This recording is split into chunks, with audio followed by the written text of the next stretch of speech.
Hi everyone, I want to talk about epistaxis. Epistaxis. Epistaxis is just nosebleed. If you've seen someone having nosebleed in the past, okay, that is epistaxis. The anatomy of the nostril is essentially that there is nasal septum, and the nasal septum is well vascularized. It has lots of arteries, anastomosing to form Kiesselbach's plexus. The Kiesselbach plexus is located at Little's area and at the cartilaginous part of the septum, and that could be found anterio-inferiorly. That is, if you trace your nostril from up, down, you're going to feel bone, then later you're going to feel cartilage and down there. The superior part of the septum is supplied by internal carotid artery and the inferior by external carotid artery. Therefore, bleeding from superior to turbinate is from internal carotid, while below is from external carotid artery. 90% of nosebleeds will occur at Little's area.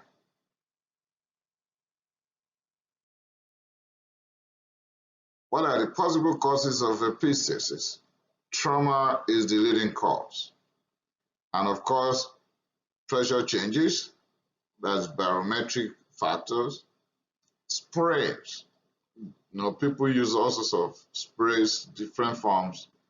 Snuffing cocaine. Guys, stop it. Okay? Bleeding dyscrasia. Yes. Hemophilia, AB, von Willebrand, and so on. Hematological carcinoma. Okay? Liver failure, because liver is responsible for the production of all clotting factors except two, and those two are von Willebrand factor and factor 8. So when the liver is in trouble, then there's possibility of bleeding. Other possible causes could be uremia, antiplatelet medications, thrombocytopenia, that is low level of platelets, anticoagulants, could be genetic. I've seen cases where an individual came to me and the dad said, "Oh, I know where the problem is. That is how my brother will always come down with epistaxis as well."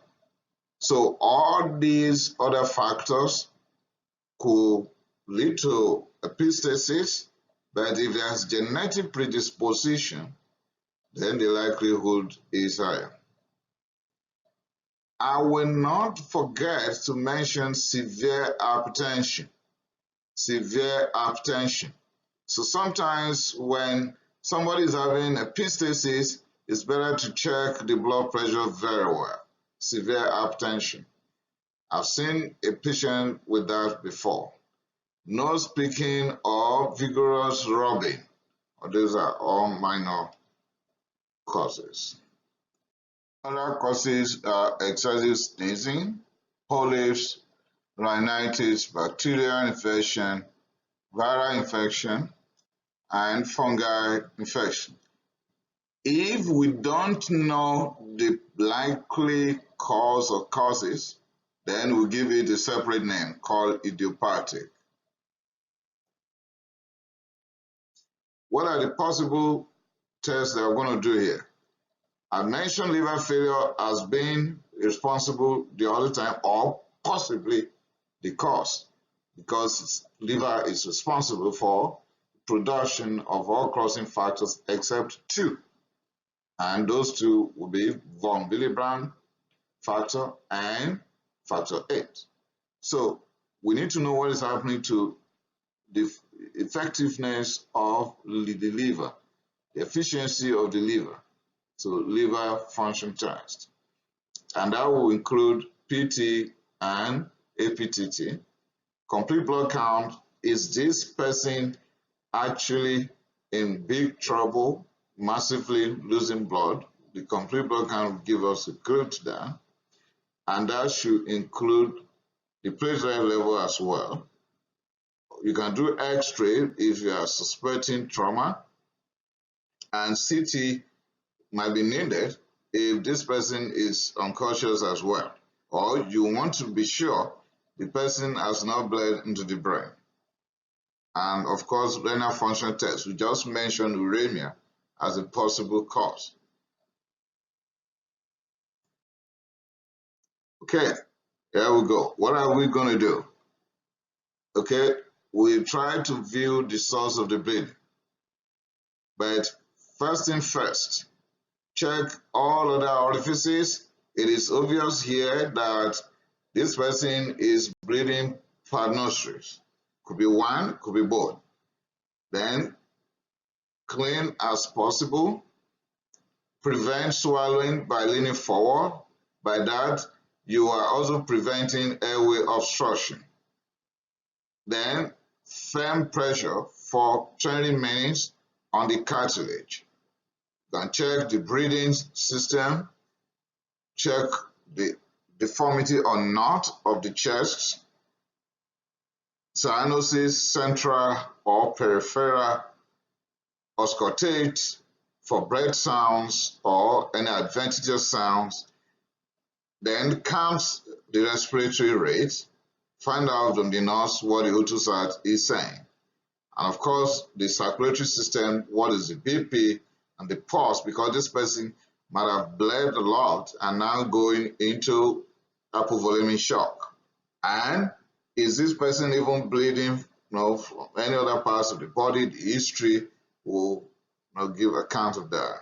So check the vital signs, the temperature, pain, and O2 sat that I just said.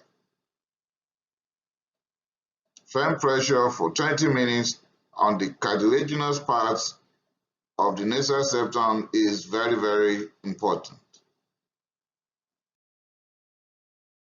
You give IV fluid, cross-match, and transfuse if this person is in shock. But if not, most times, no, they won't. Speculum nasal examination will be essential, and use cotton pledges soaked in lidocaine and otrivine. Still on treatment, you can use your silver nitrate to cauterize if it's only at one side at a time. Don't cauterize both sides within few minutes apart, no. Pack with Vaseline and gauze if it is anterior. Gel foam wrap in surgical for 3 days is welcome. Marocel or nasal tampons, flossy hemostatic matrix could be used.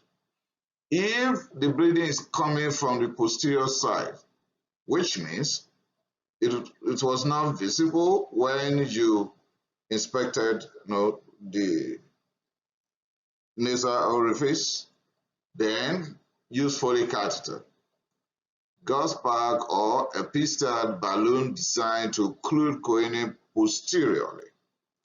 Then you later pack the anterior portion. You are going to admit this individual for 5 days, and ligation or embolization. Septoplasty, although this is not the function of a family physician, you refer to ENT.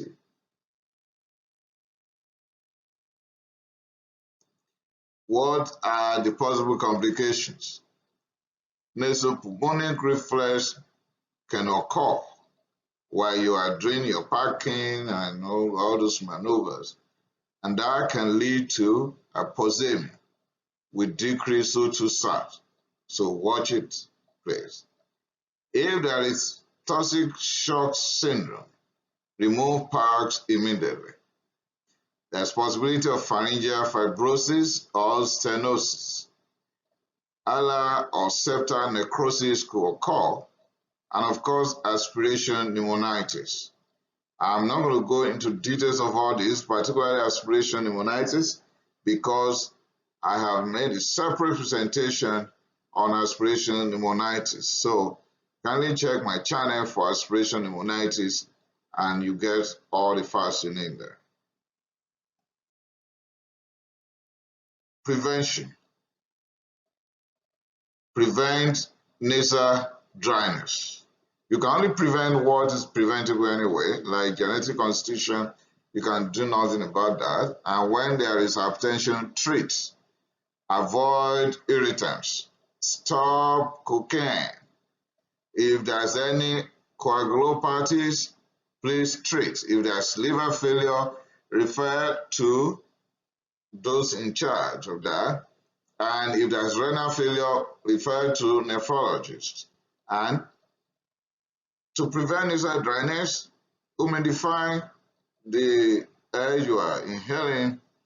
Nasal spray with saline and topical ointments could all help. Okay, with the preventive measures, I'm going to conclude this presentation and thank you for listening, but remember to subscribe. And if you have any question, you are free to ask me. Thank you.